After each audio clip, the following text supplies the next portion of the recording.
I'm so glad this season over with y'all. I am just so I don't know. I'm feeling like this was one of the worst seasons, but maybe not. Maybe it was the previous season. But what I do want is a break. Give us a break from Ready to Love. Give us like a month, maybe, before you bring back the Ready to Love Miami or wherever y'all finna go next. Okay. Glad the reunion is over, but some of the things that took place. The first thing I want to talk about is Precious. Precious that cussed out Laverne and then cussed out Demetrius. Okay. Cussed out Demetrius so much that she decided to hop off the stage. Like, I'm gone. I'm out. I think she fully left the reunion. Now she cussed out Laverne for the things that he said to Sabrina. But what we learned is that Carmen was the one that was in the middle of all of the mess. She the one that got the started. But ain't nobody saying nothing to mother Carmen for some reason. Miss Joy, why you over there talking, girl? You should have been saying something to your bestie, right? So I wanted to get you guys' thoughts on Precious and whether or not you felt like, Precious made a fool of herself. Maybe she did it. I felt like she did a bit too much, but I want to hear you all's thoughts. This season was a shit show. I thought this season aggravated. It was just, I'm so over it all. I don't have no comments because I feel like everybody on the show had fuck up, just was just aggravated in one way or the other, and it became less about what actually happened on the show, and it was more about what happened behind the scenes on phone calls and all this extra bullshit. And I hate when shows don't really stick to the show. Like, more was spent on a conversation between Carmen, Sabrina, all of them than what we've seen on the show. I'm like, honey, be blessed. Peace be on to them people. I hope they all have babies, have money, and leave it be. That's it. I'm sorry. Thank you, Keisha, for the super chat. Fonzo Ross was smashing both, and he hits occasionally. Thank you for the super chat, Keisha. That was regarding to put a ring on it. Sorry, I'm late on catching that super chat. So Go ahead. for Ready to Love for me, Joy was like the main, oh my God, why are you like this? Moment for me. I'm mad that Not I'm mad Precious. that I was reading it and I was Mhm. right. I'm mad I was this right about her. Because as soon as she ran to go and kiss that man, I was like, bitch, where's the calm down? Where's the class? Where's the let the man come to meanness? Where's the Claire Huxtable in this? Mhm. Mhm. And we have just seen her increasingly do things that just seem like you really want these men to like you so bad, and you're supposed to be grown. You're not supposed to be doing these types of things. So the way Right. she came at the Kia, I mean, first of all, laughing, talking about that's funny. Ma'am, we can tell that you are bothered by the fact that your man was telling that woman that he was still open to her.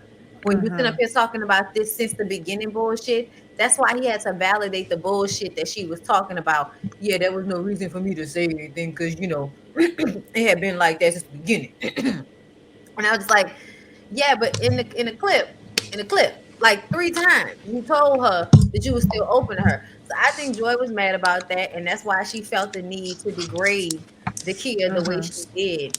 And it was so unwarranted and unnecessary. Like, the Kia does not want your man. That's not what this is about.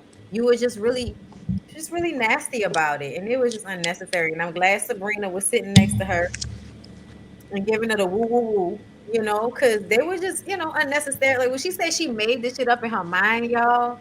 When she said Joy full of you made shit. it up in Period. your mind, I said, bitch, how dare you? How dare you? Joy And full of I'm shit, like, period. Because remember, Joy was the one to tell Clifton that he needed to have this conversation with Daikia. So for you to come and sit your raggedy ass down on this couch and try and make it seem like this woman created some things in her head. Granted, I was a person that felt like, listen, Daikia, you already knew the connection was strong, so you should not be surprised. But at the end of the day, based on this process, he should have told her, hey, out of courtesy, let me not lead you on. I'm going to continue to move forward with X, Y, and Z. So the NIGGA was wrong, period. And she's sitting up there giving all this extra stuff. They show a fucking trailer. She over here laughing. I wanted somebody to deck her ass in her damn face. Like, what's that for? With your whack ass. And then you got Daikia crying, but Daikia, I don't think Daikia was crying out of hurt. I think she was crying out of frustration for not being able to get her point across with your ignorant ass. And we gonna see what it's looking like for you in the next 5 years with Clifton. Girl, She She gonna be made me so looking like fucking Clifton mad. other two I'm about to say baby ex-wives with mama. young children. Well, he got the first wife got older kids, but then he was recently divorced and had like a 2 or 3 year old when he came on the show. But I'm like, the shit was comical. Like the way she laughed at Daikia to keep from crying was very much giving that Squidward ass meme where you was embarrassed. And I feel like she really tried to go in on Daikia because Clifton wouldn't do it. So she had been telling him to do it the whole season. So she like, since you're not gonna be mean, I'm gonna be mean. It was embarrassing. And then you came on the show. You said not only are you planning to have a baby with this man, but you want to quit your job. And then he gets on the knee to give you a fucking house key so you can help split bills with your clown ass. I'm just like, so who's the winner? And you thought that there was a flex? Like, I got the biggest laugh at the end of that. Like, wow, you a whole clown. I was laughing even harder than she was laughing at the Kia. But I wanted to speak on Precious. I thought Precious was doing a lot. I think it's how you say it. I think she fell victim to like one of those Candace things, like Candace does a lot of time on Real Housewives of Potomac, Mm-hmm. where somebody goes 5 and then you go 5,000, and it's like, Mm-hmm. whoa, calm down. She was absolutely triggered.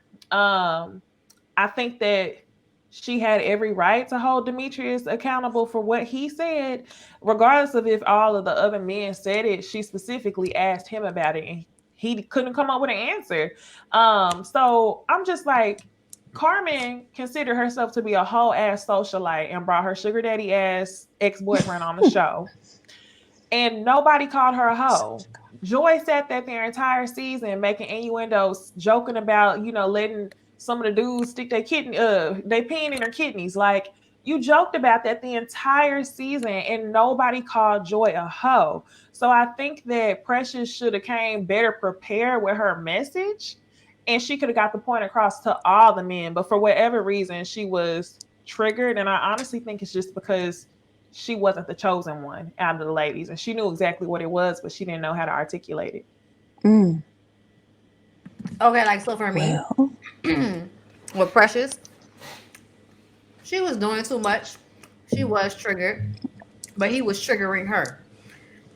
When he questioned whether she was high or drunk after, also, I don't know. I just feel like he was gaslighting her throughout that conversation because there were multiple times where she had him in a corner. Like, she set him up. Like, okay, so can you give me examples of when I showed you that I was a party girl? Can you explain that to me?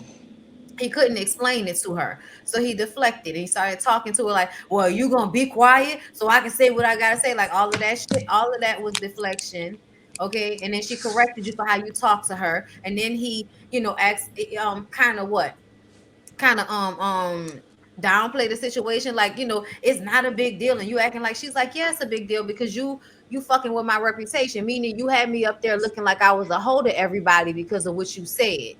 And everybody might have been feeling that way, but nobody had actually said it until he said it. At least that's the way it seemed. So I think ultimately he could have just been more apologetic about it, but he didn't want to keep it a buck and say calling her a party girl was really him saying he felt like she was easy. Like, I think that's what y'all Right. thought. Y'all thought she was easy. And that's why I think Tori came at her all nasty like, and now he gonna turn around and lie. I heard he lying on interviews and shit talking about the producers told him to do it. And I'm just mm-mm. like, I don't give a fuck what you talking about. Your energy in that scene with Precious was, I'm gonna try to fuck Precious to make Sabrina And he jealous. was. Yep. And it did not work because Precious was not the person that y'all thought she was, just because she would get a little loosey goosey and flirt in conversation with y'all. So I feel like they were wrong. I feel like she blew up, but I ain't gonna lie, watching her drive off in her G-Wagon was nice. I was like, girl, That go was a nice G Wagon. I was like, ahead. okay. That's why I was like, girl, go ahead home. Fuck all them. Because honestly, I think that it wasn't okay. So think about the way they be cutting up these reunion shows. Mm-hmm. Sometimes I think Tommy says shit that comes off as like, one-sided when he's hosting. You know what I'm saying? So Mm-hmm. I wondered when she got up, was it just about Demetrius or was it also about Tommy? Because Tommy was, oh, why are you cursing and doing all of that? But remember when Eric was cursing the Kia out, We didn't get that same, hold up, man. Hell, even Paul and them were reacting to Eric like, damn, he doing a lot. And Tommy didn't say anything. But then when Precious started going off, then all of a sudden everybody wants to get all, like, oh my God. So I kind of feel like she felt like they were playing with her even in that moment. And I think she just is one of those people that didn't know how to basically Claire Huxtable the situation. She blew up on that ass. Hold on. What the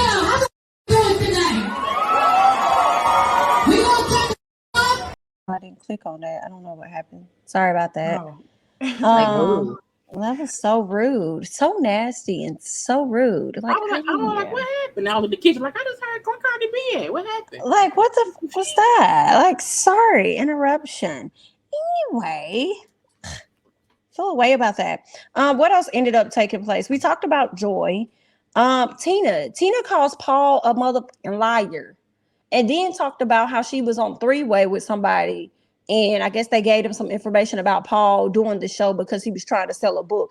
I feel like some part of what Tina was saying was truth. Like, Paul is full of SHI, which she actually confirmed what Carmen was already saying about like what he said about the ladies, the type of woman that he wants to date. So I do think Paul is bogus. But that three-way call, I don't know. Why would he have somebody I don't believe extra? Tina. You don't believe Tina at all? Oh, I think he do be on bullshit, but I don't believe the book situation. Oh no, the part I didn't believe was whenever she said you tried to get me to self-eliminate so we could be together. The reason why I didn't believe that is because Paul stayed till the end. So if she would have just prioritized her relationship with Paul, they would have stayed till the end. There would be no need for them to self-eliminate to be together. Right. I feel like Tina just wanted somebody else to be on bullshit because she was on bullshit, which was ghosting. So I don't know. I do think some of the stuff that Paul says probably bogus. She probably had something to say, but as far as she just did a lot to me. I think she was just trying to expose him because she felt exposed because people were holding her accountable for leaving. Yeah. I kind of believed a lot of what she said because Paul always had that surprise but kind of smiling, embarrassed look on his face when people put him on blast for shit. And he had that same look on his face when she said that. I don't know if she had the details correct because I don't think she pays attention enough to have, like, it may not have been a book. It may have been an album. Whatever the fuck is going on, Paul is definitely capitalizing off this situation with his social media. Mm-hmm. So I think we can definitely say that. But Tina is like, I think, people should beware of her. I think she needs some extensive therapy. Like, she definitely gives off dark energy. She's beautiful, but that's the only thing. Like, she's incredibly beautiful, and that's the only something wrong. She is very beautiful. Yeah, her attitude and her energy is kind of low-key manic and it's weird. And I feel like she needs to go to therapy because I think she might, something might be going on. The way she ghosts on people and all of that type of shit, that should just, kind of sound like somebody that might have an issue that they need to get checked out. And that's not no shade because I think, we all have her ex said she did that when they was dating. Right. So that's why I was saying, I feel like it might be something deeper going on with her, which is what we're picking up. Like, there's a crazy behind the eyes thing going on with Tina. But I still feel like Paul, I think she might have been trying to ruin him with saying that he wanted her to self-eliminate. But I also still feel like Paul was on bullshit. Yeah, I see Niecy's point, but I agree with Bondi. I feel like he was definitely bogus as fuck, and he was on some BS. And you got two women saying this, so I'm willing to believe it about you. The last thing I just wanted to highlight about Ready to Love before we move on is what is the guy sitting in this corner above Demetrius that Ace went on a date with? They wasted this man's time. I don't think I recall him opening his mouth to any questions. They wasted that other lady time too. The one on the other end, the opposite end. Yes, her too. But didn't he ask her questions on the first episode though? Shoot, if he did, it don't matter because I can't remember. Because the other she didn't. Well, either way, people, good luck.